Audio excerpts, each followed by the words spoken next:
এই পৃথিবীতে আসার পর আমাদের হায়াত তো বাড়ছে না, বরং হায়াত প্রতি মুহূর্তে কি হচ্ছে? লোকেরা বলে হায়াত বাড়ে, হায়াত তো বাড়ে না, হায়াত কি হয়? জন্মের পরের থেকে আমার জন্য রিজার্ভ আছে যতটুকুন, 50 বছর বাঁচবো, 60 বছর বাঁচবো, যতটুকুন হায়াত আমার জন্য নির্ধারিত করা আছে, নির্ধারণ করা আছে, প্রতিদিন একদিন একদিন করে কমে যেতেছে। এজন্য আমি বলি, আমার বাড়িতে যে ঘড়িটা আছে, এই ঘড়িটা বেলা 1টার সময় ঢং করে একটা আওয়াজ দেয়, শ্রোতাকে শুনিয়ে দেয়, বাড়িওয়ালা তোমার জীবনের মূল্যবান হায়াত থেকে 1 ঘন্টা কমায়া দিলাম। 2টার সময় 2টা ঘন্টা লাগায় শোনায় দিল, বান্দারে তোমার জীবনের মূল্যবান সময় থেকে 2টি ঘন্টা কমে গেল। এমনি করে দিন গেল, মাস গেল, বছর গেল, আমাদের হুঁশ হলো না। সময় চলে গেল তাস খেলে খেলে, সময় চলে গেল আমাদের খেলাধুলা করে, শয়তানি বদমাশি করে। সময় কতটুকুন পেলাম? কিয়ামতের দিন, বিচারের দিনটা যেটা হবে, আল্লাহ রাব্বুল আলামিন বলেন বিচারের দিনটাই লম্বা হবে 50 আলফা সানা মিম্মা তাউদ্দুন। বিচারের দিনটা লম্বা হবে কত বছর? 50,000 বছর। কত বছর? দুনিয়ায় যেভাবে তুমি হিসাব করো, দুনিয়ার গণনা অনুযায়ী হাসরের বিচারের দিনটা হবে 50,000 বছরের মতো লম্বা। এক কিতাবে দেখেছি, তিনি লিখেছেন হিসাব করে, কিয়ামতের ওই দিনটার হিসাবে 50,000 বছর একটা দিন লম্বা। ওই হিসাবে পৃথিবীতে যারা 60 বছর বাঁচলো, সেজন্য আখেরাতে 2 মিনিট দুনিয়ায় বাঁচলো। চিন্তা করেছ? মাত্র 2 মিনিট। 60 বছর যারা হায়াত পেল, 2 মিনিট বাঁচলো। এই 2 মিনিটের জন্য কত হাঙ্গামা, কত মারধর, কত সন্ত্রাস, ক্ষমতার জন্য লড়াই, হ্যান করেঙ্গে ত্যান করেঙ্গে, লাঠিকে আন্দার মুগুর ভরেঙ্গে, শক্তির ঠেলায় অস্থির। আমার বন্ধুগণ, সময় চলে যাচ্ছে স্রোতের মতো করে, কারো জন্য সময় অপেক্ষা করতেছে না। আমাদের মৃত্যু প্রতি মুহূর্তে কাছে চলে আসতেছে। এই জন্য শায়ের বলেছেন, আগাহা আপনি মৌত সে কোই বাশার নেহি, আগাহা আপনি মৌত সে कोई बशर नहीं, सामा सो बरस के हैं पल की खबर नहीं। মৃত্যু সম্পর্কে আমাদের কারো জানা নাই। যে কোনো মুহূর্তে মৃত্যু আমাদের কাছে এসে যেতে পারে, মৃত্যু সম্পর্কে কিছুই জানা নাই। অথচ প্রতি মুহূর্তে আমরা মৃত্যুর দিকে এগিয়ে চলছি। মাল সামান 100 বছর কি ধরে খাবো তাও জমা করে রেখেছি, কিন্তু এক মুহূর্তের খবর নাই। মাহফিলে এসেছি, বাড়ি যেতে পারবো নিশ্চয়তা নাই। আছে? বলেন আছে? আপনি বাড়ি যাও ভালো, বসেছেন, দাঁড়াতে পারবেন, এই নিশ্চয়তা আছে? নাই। সুতরাং সূরার যে সময়ের উপরে কসম করে মূলত সময়ের অপরিসীম গুরুত্ব সম্পর্কে আল্লাহ পাক মানুষকে বুঝাই দিতেছেন। সময়ের দাম দাও। আমাদের সময় চলে যায় গান শুনতে শুনতে, আশ্চর্য মলম বিক্রি করা দেখতে দেখতে, তাস পাশা খেলতে খেলতে সময় চলে যায়, কেউ খেয়াল করে না। সময় বলতে অতীত কালও হতে পারে, আবার বর্তমানও হতে পারে। আর বর্তমান কাল কোনো কালই না। বর্তমান কাল কোনো কাল নয়। প্রতি মুহূর্তে ভবিষ্যৎ এসে বর্তমান হয়, আর প্রতি মুহূর্তে বর্তমান কি হয়? অতীত হয়ে যায়। বর্তমান কাল বলে কোনো কাল নাই। প্রতি মুহূর্তে অতীত হয়ে যাচ্ছে। এই যে আমি মাহফিলে বসছিলাম প্রথম এসে, ওইটা কি এখনো বর্তমান আছে? এই যে বর্তমান কথা বলছি, এটা অতীত হয়ে যাচ্ছে। সুতরাং বর্তমান কাল নাই। আল্লাহ পাক অল আসরের সময়ের কসম করে বলছেন। যদি আমরা চিন্তা ভাবনা করি, তাহলে আমরা লক্ষ্য করব আমাদের আসল মূলধন সময়। আসল মূলধন কি? জীবনের আসল মূলধন কি? সময়। ইমাম রাজি রহমতুল্লাহ আলাইহি এই পর্যায়ে এক বুজুর্গের ব্যক্তির কথা তিনি আলোচনা করেছেন। তিনি বলেছেন যে একটা লোক, তিনি সূরা আল আসর এর ব্যাখ্যা তিনি বুঝতেছিলেন না। ব্যাখ্যাটা কি?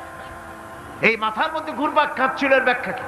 একবার তিনি বাজারে ঢুকলেন, তারপরে তিনি শুনতে পেলেন বাজারের এক প্রান্ত থেকে একজন চিল্লায় বলতেছে, সেই ব্যক্তির উপরে রহম করো যার পুঁজি গলে যায়, সেই ব্যক্তির উপরে রহম করো যার পুঁজি গলে যায়। উনি চিন্তা করলেন পুঁজি এবার গলে কেমনে, উনি দৌড়ে গেলেন, যায় দেখেন যে ব্যাটা চিল্লাচ্ছে সে হচ্ছে বরফ বিক্রেতা। কি বিক্রেতা? বরফ, বরফ, আইস। এখন এই বরফ বিক্রেতা সে চিল্লায় বলতেছে সেই ব্যক্তির পরে রহম করো যার পুঁজি কি গলে যায়। সূর্যের তাপ বাড়তেছে আর বরফ গলে যাচ্ছে। সে বুঝাতে চাচ্ছে যে আমার এই বরফটা জমাট থাকা অবস্থায় তোমরা কেউ কেনো, যেহেতু আমার পুঁজি তো এর মধ্যে আমি ইনভেস্ট করেছি। এটা যদি পানি হয়ে যায় তো পানি তো কেউ কিনবে না, এটা তো যেখানে সেখানে পাওয়া যায়। বরফ পাওয়া যায় না বলি তো আমি বরফ কিনে আনছি। তোমরা আমার প্রতি দয়া করো, তাড়াতাড়ি করে বরফটা কিনে নিয়ে যাও।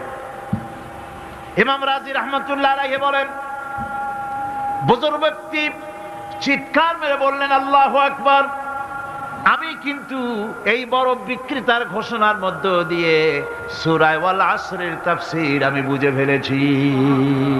তার মানে হলো বরফ বিক্রেতা যেভাবে বলতেছে সেই ব্যক্তির উপরে রহম করো যার পুঁজি গলে যায়, আমারও তো একটা পুঁজি আছে, ওই পুঁজির নাম হায়াত। প্রতি মুহূর্তে আমার পুঁজি তো গলে যেতেছে, আমার পুঁজি তো গলে যায়, প্রতি মুহূর্তে কমে যেতেছে।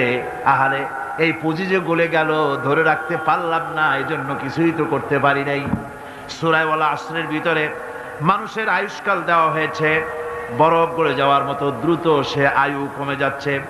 একে যদি নষ্ট করে ফেলা হয়, ভুল কাজে ব্যয় করা হয়, সেটাই হচ্ছে মানুষের মূল ক্ষতি। মানুষের মূল ক্ষতি। ব্যবসায় ক্ষতিগ্রস্ত হয়েছে, এটা মূল ক্ষতি নয়। স্বাস্থ্য হারাইছে, মূল ক্ষতি নয়। রাজনীতিতে ব্যর্থ হয়েছে, মূল ক্ষতি নয়। জীবনে মন্ত্রিত্ব হারাইছে, মূল ক্ষতি নয়। মূল ক্ষতি প্রতি মুহূর্তে সময় নষ্ট হচ্ছে, এটাই মূল ক্ষতি। ভাইরা, কিয়ামতের দিন জান্নাতীদের কোনো দুঃখ থাকবে না, সকলের দুঃখ থাকবে। জান্নাতীদের কোনো দুঃখ থাকবে নাকি? থাকবে, থাকবে। জান্নাতীদের মনের মধ্যে একটা দুঃখই থাকবে। ভালো করে শুনুন, জান্নাতীদের মনের মধ্যে একটা দুঃখই হবে। তারা মনে মনে চিন্তা করবেন, আফসোস করবেন, আহারে যদি দুনিয়ায় বসে অমুক সময় বাসে বসেছিলাম, আজে বাজে চিন্তা করেছি, বাড়ির ড্রয়িং রুমে একা একা বসে বসে আজে বাজে চিন্তা করেছি, অমুক অমুক সময় খেলাধুলায় কাটাইছি। এই সময়গুলিতে যদি সুবহানাল্লাহ, আলহামদুলিল্লাহ, লা ইলাহা ইল্লাল্লাহ, আল্লাহু আকবার এই তাসবিহ যদি পড়তাম, জিকির আজগার করতাম, জান্নাতের ভিতরে আরো নিয়ামত লাভ করতে পারতাম। সময়টা তো কাজে লাগাইলাম না। মানুষের শর্ত, মুমিনের সব কাজে সওয়াব। ওয়াকুলু লিন-নাসি হুসনা, মানুষের সঙ্গে ভালো ভালো কথা কও, মানুষের সঙ্গে হাসি মুখে কথা কও। একজনের সাথে হাসি মুখে কথা বললেন, আপনার একটা সদকা দেওয়ার মতো সমান সব আমলনামায় লেখা হয়ে গেল। ভালো ভালো কাম করো। বন্ধুগণ, সময় দ্রুত গতিতে চলে যাচ্ছে, মানুষের জীবন ক্ষতিগ্রস্ত হচ্ছে। ক্ষতি থেকে বাঁচতে পারবে 4টা গুণ যার মধ্যে আছে, বাকি সব ক্ষতিগ্রস্ত হয়ে যাবে। আমার ভাইয়েরা, এই কথাগুলি বলে আল্লাহ পাক যেন এরকম একটা দৃষ্টান্ত দিলেন। আপনি যদি পরীক্ষার হলে গিয়া দেখেন ছাত্ররা পরীক্ষা দিতেছে, পরীক্ষার জন্য নির্ধারিত সময় কতটুকুন? 3 ঘন্টা। 3 ঘন্টা, 3 ঘন্টা।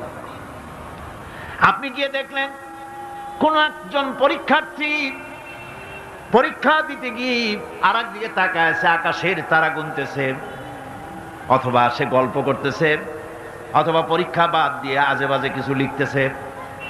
আপনি যেমন তাকে, ওই ছেলেটাকে আনবো না, গাফেল ছেলেটাকে ঘড়ির দিকে তাকায় বলেন, এই ছেলে ওই ঘড়ির দিকে তাকাও, দেখো তোমার সময় কিন্তু চলে যেতেছে, মাত্র 1 ঘন্টা, আর তুমি সময় নষ্ট করতেছো। আল্লাহ যেন স্নেহ পরবশে তামাম পৃথিবীর গোলামদেরকে, বান্দাদেরকে আঙ্গুল নির্দেশনা দিয়ে বলছেন, বান্দারা প্রতি মুহূর্তে তোর জীবনের মূল্যবান সময় চলে যেতেছে, প্রতি মুহূর্তে সময় যাচ্ছে। আল ইনসান, ইনসান বলতে শুধু মুসলমান না, ইনসান বলতে কি মুসলমান শুধু না, আল ইনসান মানব মণ্ডলী, বিশ্বের সমস্ত মানুষকে আল্লাহ বলছেন, হিন্দু, খ্রিস্টান, বৌদ্ধ, নাসারা, ইহুদি, মজুসি, মুসলমান, বিশ্বের সব মানুষকে আল্লাহ বলছেন। যেহেতু আল্লাহ স্রষ্টা, মানুষের ব্যাপারে সার্বিক কল্যাণময় কথা কে বলতে পারেন? কে বলতে পারেন? সে আল্লাহ রাব্বুল আলামিন বলছেন, সময় চলে যাচ্ছে ও পৃথিবীর মানুষেরা, এই মানুষ বলতে আল্লাহ রাব্বুল আলামিন কোন ব্যক্তি, কোন গোষ্ঠী, কোন জাতিকে বলেন নাই, বলেছেন সমগ্র মানবতাকে। এর অর্থ হচ্ছে সূরাটিতে উল্লেখ্য 4টি গুণ যদি আমল করতে পারে লোকেরা, যেই ব্যক্তি করবে, যেই সমাজ করবে, যেই রাষ্ট্র করবে, যেই গোষ্ঠী করবে, যেই জাতি করবে, তারাই ক্ষতি থেকে বেঁচে যাবে। আর যারা করবে না তারা ক্ষতিগ্রস্ত হবে। কি হবে বলুন? এখন আল্লাহ পাকের কথা শুনুন। আল্লাহ পাক বলছেন, ওয়াল আসরি ইন্নাল ইনসানা লাফি খুসর। খুসর, খুসরিন, এই যে খুসর, খাসারা, এই শব্দটা হচ্ছে আবিধানিক অর্থে ক্ষতি হচ্ছে লাভের বিপরীত। লাভের বিপরীত কি? ক্ষতি। নাফা, এই নাফার বিপরীত কি? নোকসান। খাসারাটা কি? নোকসান বলা হয় পুঁজি 50,000 খাটাইছিলাম, লাভ করতে পারি নাই, পুঁজি ঠিক আছে, এটাকে বলা হয় নোকসান। এটাকে কি বলা হয়? নোকসান। কিন্তু আমি পুঁজি খাটিয়েছিলাম 50,000 টাকা, লাভ তো হয়ই নাই, পুঁজিও চলে গেছে, আমও গেছে, সালাও গেছে, আমও নাই, সালাও নাই। এইটারে আরবিতে কি বলা হয়? খাসার, দেউলিয়া। দেউলিয়া হয়ে গেছে। দেউলিয়াটা বোঝেন ভালো আপনারা, দেউলিয়া হয়ে গেছে।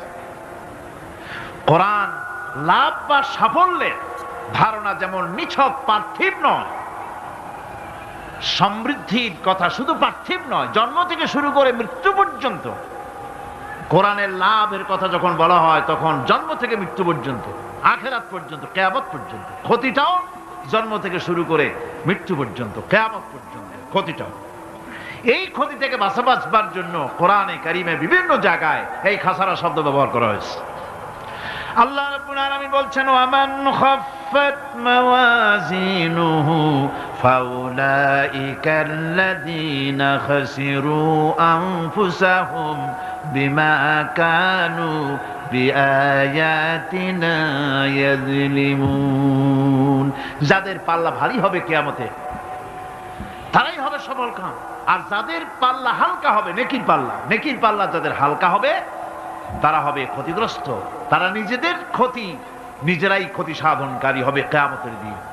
কাজে মানুষের জীবনের সমুদয় কার্যাবলীর ভালো অংশ যদি খারাপ অংশের উপরে বিজয়ী হয়, তারপরে খারাপ অংশ পাওনাদারদের দিয়ে টিয়া, এরপরে যদি নেকি কিছু বাকি থাকে, তাহলে বোঝা গেল লোকটা কিয়ামতে নাজাত পাবে। আর যদি ভালো কাজের উপরে খারাপ কাজ বিজয়ী হয়ে যায় আর সমস্ত পাওনাদারদেরকে পাওনা মিটাইয়া তারপরেও পাপ বাকি থেকে যায়, এক চাইতে খাসারা পৃথিবীতে, আকাশে, জমিনে কিছুই আর হবে না। এর থেকে বাঁচার জন্য আল্লাহ পাক, এই খাসারা থেকে বাঁচার জন্যই মানুষকে এই কথা বলছেন। এই কথাটি কোরআনে কারিমের অন্য একটি আয়াতে আরো সুন্দর করে বলা হয়েছে। যারা নাকি এই দুনিয়ার বুকে,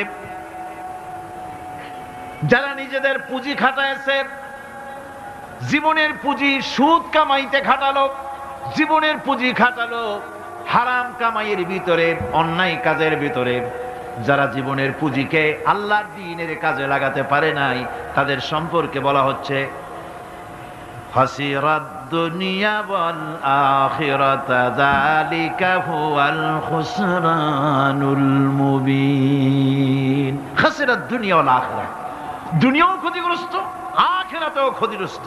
এটা হচ্ছে তার জন্য সুস্পষ্ট ক্ষতি, এর থেকে বড় ক্ষতি আর কিছুই হতে পারে না। আল্লাহ পাক কোরআনে কারীমে অন্যত্র বলেছেন, وَنُنَزِّلُ مِنَ الْقُرْآنِ مَا هُوَ شِفَاءٌ وَرَحْمَةٌ لِّلْمُؤْمِنِينَ وَلَا يَزِيدُ الظَّالِمِينَ إِلَّا خَسَارًا। আমি এই কোরআন অবতরণের পরিক্রমায় এমন সব বিষয় অবতীর্ণ করেছি যা মুমিনদের জন্য নিরাময় এবং তাদের জন্য রহমত, আর জালিমদের জন্য ক্ষতি ছাড়া আর কিছুই বৃদ্ধি পায় না। জালিমদের জন্য ক্ষতি বৃদ্ধি পায়। আর যারা মুমিন তাদের জন্য এর মধ্যে নিরাময় আছে, এর মধ্যে রহমত আছে। অর্থাৎ যারা এই কোরআনকে যারা নিজেদের আইনের কিতাব হিসাবে গ্রহণ করেছে, কোরআনকে তাবিজের কিতাব হিসাবে নয়, ধর্মীয় কিতাব হিসাবে নয়, কোরআন সংবিধান। কোরআন কি? কোরআনকে যারা সংবিধান হিসাবে মেনে নিয়েছে, কোরআনকে যারা সংবিধান হিসাবে গ্রহণ করলো, ব্যক্তি, পরিবার, সমাজ, রাষ্ট্রে তাদের যাবতীয় মানসিক, বুদ্ধিবৃত্তিক, নৈতিক, তামাদ্দুনিক রোগের নিরাময় হবে, এর দ্বারা শান্তি হবে। কিন্তু যেসব জালিম এই কোরআনকে প্রত্যাখ্যান করেছি, কোরআনকে যারা মৌলবাদীদের কিতাব বলে, কোরআনের কথা বললে মৌলবাদ বলে গাল দেয়, তারা তাদের কপালকে পোড়াইয়া ছাই বানাইয়া দিছে, তাদের কপাল ভস্মীভূত করে দিয়েছে। আমার দেশে, এই দেশটা কি মুসলমান বেশি না অন্য জাতি বেশি? কোন? জোরে কোন? মুসলমান সবচেয়ে। খুব লক্ষ্য করে শোনেন, এই দেশে সবচেয়ে মুসলমান বেশি, ইন্দোনেশিয়ার পরে। পৃথিবীর দ্বিতীয় বৃহত্তম মুসলিম দেশ হলো কোনটা? বাংলাদেশ। এই দেশে ইসলামরে যত গালি দেওয়া হয়েছে, কোরআনকে যত গালি দেওয়া হয়েছে, আলেমদেরকে যত গালি দেওয়া হয়েছে, রাসূলুল্লাহকে যত গালি দেওয়া হয়েছে, ইসলামী আদর্শকে যত গালি দেওয়া হয়েছে, পৃথিবীতে কোন দেশে এইভাবে ইসলামকে গালি দেওয়া কোথাও হয় নাই। এমনকি আমেরিকার মতো দেশে, ইংল্যান্ডের মতো দেশেও কোরআনের বিরুদ্ধে এত কথা কেউ বলতে সাহস পাবে না, ইসলামের বিরুদ্ধে কথা বলতে সাহস পাবে না, যেহেতু মুসলমানেরা সেখানে পাল্টা আক্রমণ করবে। আজ আমার দেশে মুসলমানের ঘরের সন্তান হইয়া ইসলামের বিরুদ্ধে তারা বক্তব্য রাখে। মৌলবাদ, মৌলবাদ জিকির উঠে গেছে। আমেরিকার প্রেসিডেন্টরা যখন শপথ নেন, প্রেসিডেন্ট হিসেবে ওথ নেন, বাইবেলের উপরে হাত রাখেন আর বলেন, এই মহাগ্রন্থকে স্পর্শ করে শপথ নিচ্ছি, আমি আমার চিন্তা চেতনা, আমার মেধা, আমার প্রজ্ঞা সবটা আমার জাতি, আমার দেশকে উন্নয়নের জন্য, এর সমৃদ্ধির জন্য, এর সংরক্ষণের জন্য আমি আমার জীবনকে উৎসর্গ করব। বাইবেলের উপরে স্পর্শ করে এই শপথ তারা নেন। আমার দেশের প্রেসিডেন্ট, প্রধানমন্ত্রী শপথ নেওয়ার সময় কোরআন শরীফের উপরে হাত রাখে যদি, তাহলে বলা হবে বেচারা মৌলবাদী হয়ে গেছে। এটা করা যাবে না। আর যদি কেউ করে সামান্য কিছু, কোরআন না, যদি তসবিহ নিয়েও আসে, তাহলে বুঝতে হবে জাতির সাথে একটা প্রতারণা ছাড়া আর কিছুই না। কাজেই ধর্মের প্রতি আকর্ষণ একটা ভিন্ন জিনিস, সেই জিনিসকে ছেড়ে যারা দেয় তারাই ক্ষতিগ্রস্ত হয়, আর যারা ধরে রাখে তারা দুনিয়ায় ক্ষতিগ্রস্ত হয় না। আল্লাহ পাক এখানে রাসূল করিম সাল্লাল্লাহু আলাইহি ওয়াসাল্লামের একটি হাদিস প্রণিধানযোগ্য কোরআনের ব্যাপারে। হুজুর বলেছেন, আল কোরআন হুজ্জাতুন লাকা ওয়া আলাইকা। এই কোরআন হয় তোমার পক্ষের সাক্ষী, না হয় এই কোরআন তোমার বিপক্ষের সাক্ষী। কিয়ামতে এই কোরআন হয় তোমার পক্ষে কাজ করবে, নতুবা এই কোরআন তোমার বিপক্ষে কাজ করবে। দুই অবস্থা থেকে খালি হবে না। হয় কোরআন তোমার পক্ষে সাক্ষী দেবে, না হয় আমরা কি চাই? কিয়ামতে কি চাই? বলেন কি চাই? কোরআনের পক্ষে যদি আমরা সাক্ষী চাই, তাহলে এই কোরআনের পক্ষে আমাদেরকে কাজ করতে হবে। এছাড়া আমাদের নাজাতের কোনো পথ নাই। আমাদের মুক্তির পথ হচ্ছে কোরআন কেন্দ্রিক, রাসূলুল্লাহর হাদিস কেন্দ্রিক। এর বাইরে আমাদের সমস্ত পুঁজি নষ্ট হয়ে যাবে। আমাদেরকে পৃথিবীতে টিকে থাকতে হলে কোরআনের উপরে ভিত্তি করে আমাদেরকে বাঁচতে হবে, টিকতে হবে। কোরআনে কারিমে আল্লাহ রাব্বুল আলামিন অন্যত্র বলেছেন, কুল ইন্নাল খাসিরিনাল্লাযীনা খাসিরু আনফুসাহুম ওয়া আহলিহিম ইয়াওমাল কিয়ামাহ আলা যালিকা হুয়াল খুসরানুল মুবিন। বলো, প্রকৃত দেউলিয়া তারাই যারা কিয়ামতের দিন নিজেকে, নিজের পরিবার পরিবর্গকে এই ক্ষতির দিকে যারা ঠেলে দেবে। ভালো করে শুনে নাও, এটি হচ্ছে সুস্পষ্ট ক্ষতি, সুস্পষ্ট দেউলিয়াপনা। এই ক্ষতি থেকে বাঁচার জন্য আল্লাহ রাব্বুল আলামিন কোরআনে কারীমের মধ্যে বলেছেন, ওয়াল আসরি ইন্নাল ইনসানা লাফি খুসর। পড়েন সবাই, ওয়াল আসরি ইন্নাল ইনসানা লাফি খুসর। মানুষের, সমগ্র মানুষের জীবন ক্ষতিগ্রস্ত, ব্যর্থ। কে বলতেছেন? গা শিউরে ওঠার কথা না? গা শিউরে ওঠে। আল্লাহ বলতেছেন ক্ষতিগ্রস্ত, ব্যর্থ। আপনি যতই মনে করেন আপনার মিল আছে, কল আছে, কারখানা আছে, মন্ত্রী, টাকা পয়সা আছে, প্রেসিডেন্ট হয়েছেন, প্রধানমন্ত্রী হয়েছেন, আপনার জীবন সফল হয়েছে, আল্লাহ বলেন না, জীবন ব্যর্থ, জীবন বিফল, জীবন ক্ষতিগ্রস্ত। তাম পৃথিবীর সমস্ত মানুষ ক্ষতিগ্রস্ত, ব্যর্থ। 4টা কাজ করলে সফল হবে। কয়টা কাজ? জোরে বলেন, কয়টা কাজ? ইল্লাল্লাযীনা আমানু ওয়া আমিলুস সালিহাতি ওয়া তাওয়াসাউ বিল হাক্কি ওয়া তাওয়াসাউ বিস সাবর। 4টা কাজ করলে জীবন হবে সফল। এই ব্যর্থতা থেকে, এই ক্ষতি থেকে যদি বাঁচতে চাই কিনা? কারা কারা চাই? দেখাই তো হাত। কারা কারা চাই? ক্ষতির হাত থেকে বাঁচতে চাই কারা? আলহামদুলিল্লাহ, হাত নামান। ক্ষতির হাত থেকে যারা বাঁচতে চান, আল্লাহ রাব্বুল আলামিন তাদের জন্য ফর্মুলা পেশ করেছেন, ইল্লাল্লাযীনা আমানু ওয়া আমিলুস সালিহাতি ওয়া তাওয়াসাউ বিল হাক্কি ওয়া তাওয়াসাউ বিস সাবর। আল্লাহ পাক বলেন 4টি কাজ করলে জীবন সফল হয়ে যাবে। কয়টা কাজ? 4টা কাজ করলে জীবনটা সফল হয়ে যাবে। 1 নম্বরে ঈমান। 1 নম্বরে কি? ঈমান। এটাই হচ্ছে ফাউন্ডেশন। ক্ষতি থেকে বাঁচার জন্য প্রথম যে গুণটি, সেটির নাম হচ্ছে ঈমান। ইসলামে ঈমানের স্থান সর্বপ্রথম, তারপরই হচ্ছে ইসলাম। ঈমান আগে, তারপরে কি?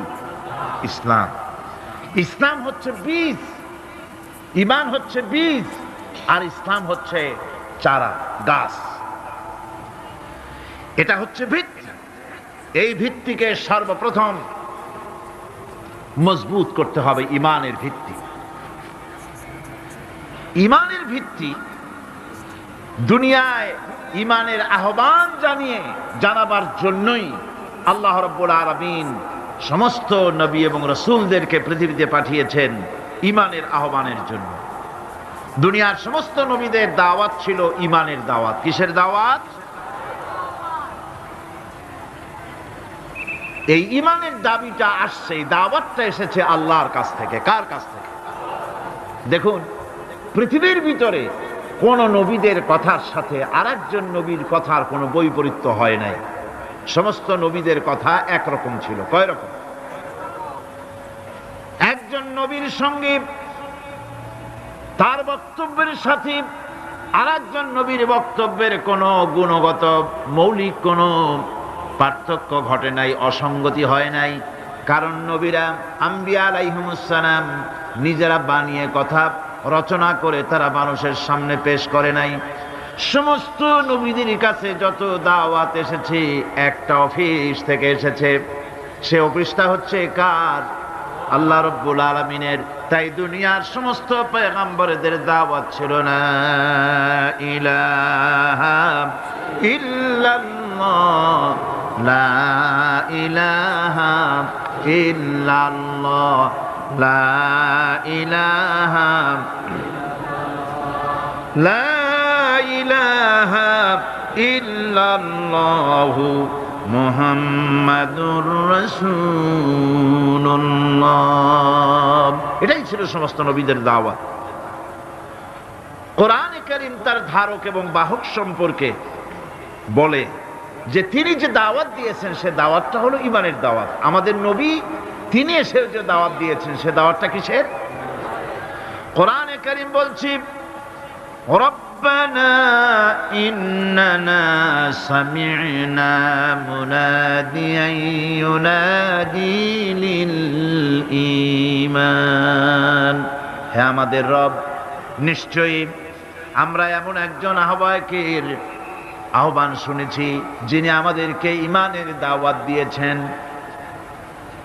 এমন কোন পয়গম্বর নাই দুনিয়ায় যিনি ঈমানের দাওয়াত দেন নাই।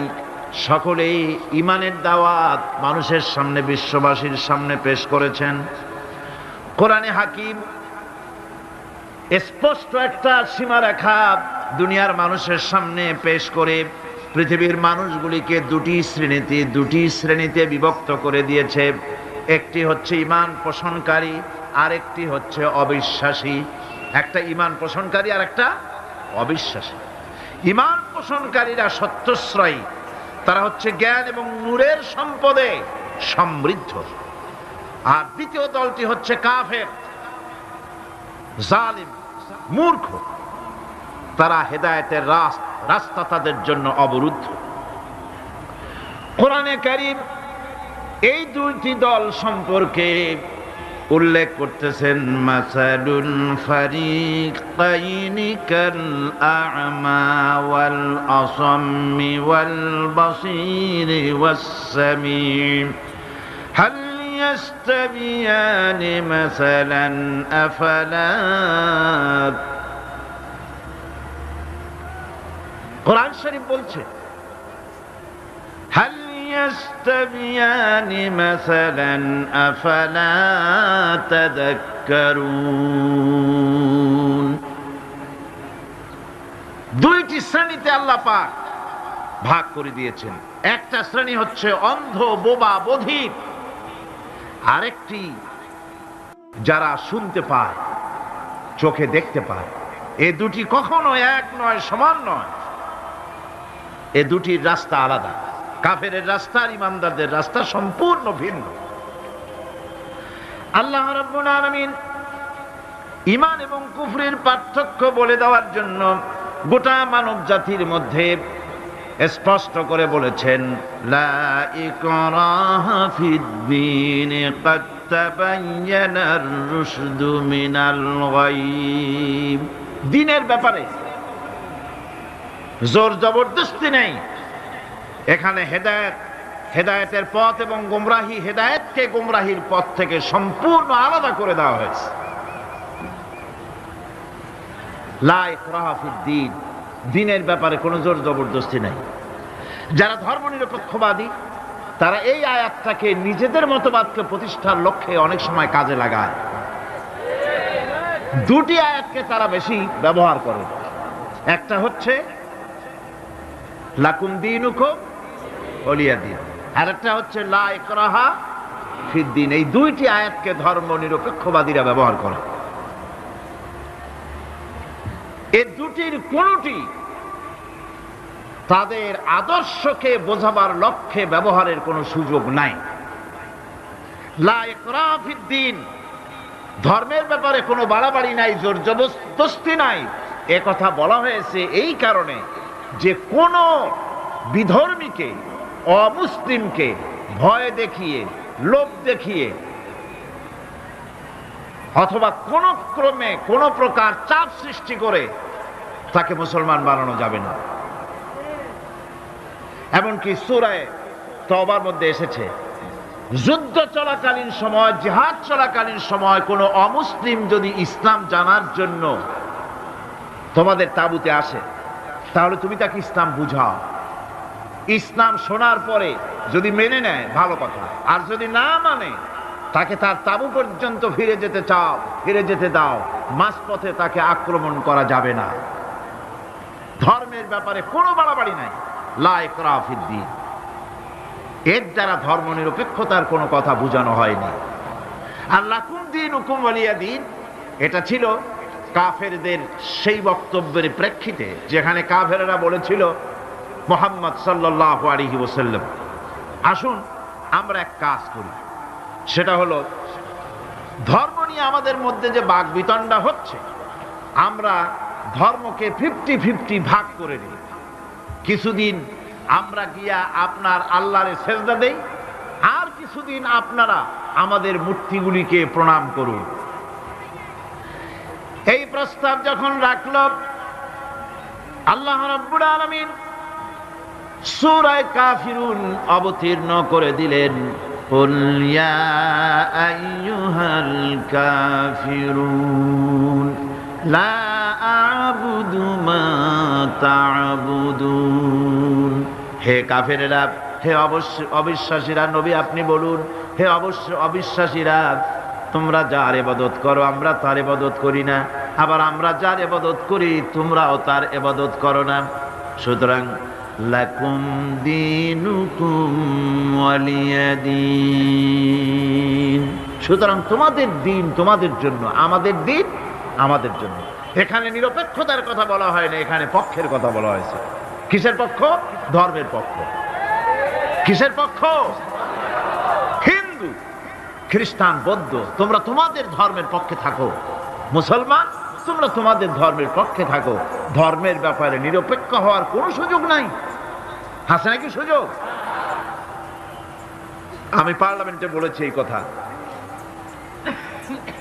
যে একটা ধর্মের উপরে বিশ্বাস করে নিজেকে একটা ধর্মের পক্ষের ব্যক্তি হিসাবে ঘোষণা করে কেউ বলছে, দাবি করছে আমি হিন্দু, কেউ বলছে আমি বৌদ্ধ, কেউ বলছে আমি খ্রিস্টান, কেউ বলছে আমি মুসলমান, নিজেকে একটা ধর্মের বিশ্বাসে বিশ্বাসী ঘোষণা করার পর আমি ধর্মনিরপেক্ষ, এই কথাটা মিথ্যা, বানোয়াট, জালিয়াতি, প্রতারণা, মুনাফিক।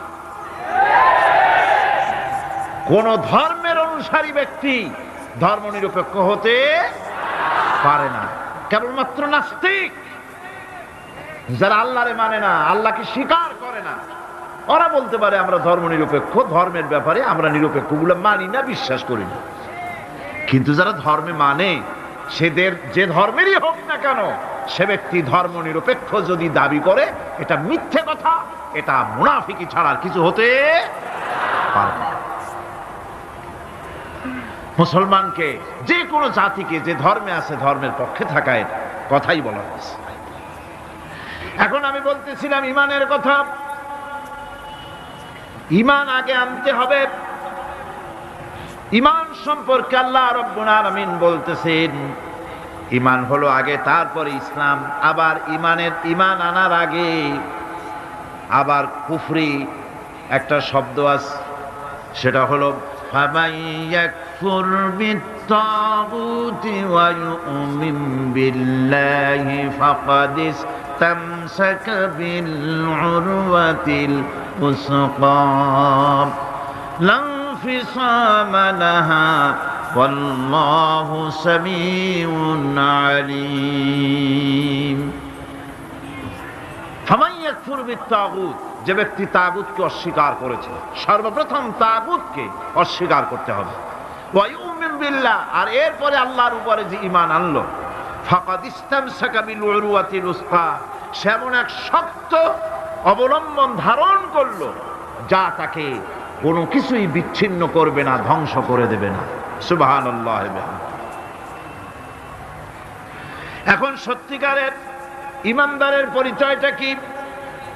কোরআনে কারীম সত্যিকারের ঈমানদারের পরিচয় এভাবে পেশ করতেছে, ইন্নামাল মুমিনুনা আল্লাযীনা আমানু বিল্লাহি ওয়া রাসূলিহি সুম্মা লাম ইয়ারতাবু ওয়াজাহিদু বিআমওয়ালিহিম ওয়া আনফুসিহিম ফি সাবিলিল্লাহ উলাইকা হুমুস সাদিকুন। ঈমানের দাবিতে সত্যবাদী কারা? ইন্নামাল মুমিনুনা আল্লাযীনা আমানু বিল্লাহি ওয়া রাসূলিহি, সত্যিকারের মুমিন তো তারা যারা নাকি ঈমান এনেছে আল্লাহর উপর এবং রাসূলের উপরে। এই ঈমান আনার পর সুম্মা লাম ইয়ারতাবু, এরপরে কোন সন্দেহে সে নিপতিত হয় নাই, কোন সন্দেহ তার মনের মধ্যে জায়গা পায় নাই, আর সে আল্লাহর রাস্তায় জিহাদ করেছে মাল দিয়ে, জান দিয়ে। উলাইকা হুমুস সাদিকুন, এরাই হলো ঈমানের দাবিতে সত্যবাদী। সুম্মা লাম ইয়ারতাবু, অথবা এক বিন্দু সন্দেহ মনের মধ্যে জায়গা দেয় নাই। অর্থাৎ ঈমান আনছি কার উপরে? আল্লাহর উপরে। কার উপরে? আর তার রাসূলের উপরে। আল্লাহ এবং রাসূলের উপরে ঈমান আনার পর যারা আল্লাহ এবং রাসূলের বিধান জীবনের সকল ক্ষেত্রে মানতে পারে নাই, তারাই সন্দেহে নিপতিত হয়েছে। কথা বুঝতে পেরেছেন? তাদের সন্দেহ এই কোরআন মানুষের জীবন, তার সম্পদ, তার রাজনীতি, তার অর্থনীতি পরিচালনা করতে পারে না। সেই জন্য ধর্মের ব্যাপারে কোরআন মানি, ধর্মের ব্যাপারে নামাজ আর রোজা মানি, কিন্তু রাজনীতিতে ধর্ম মানি না। এটাই হলো সন্দেহ। এটাই কি সন্দেহ, অবিশ্বাস। জীবনকে তারা দুইটা ভাগ করেছে, এক ভাগ রাজনীতির জন্য আর এক ভাগ কিসের জন্য? ধর্মের জন্য।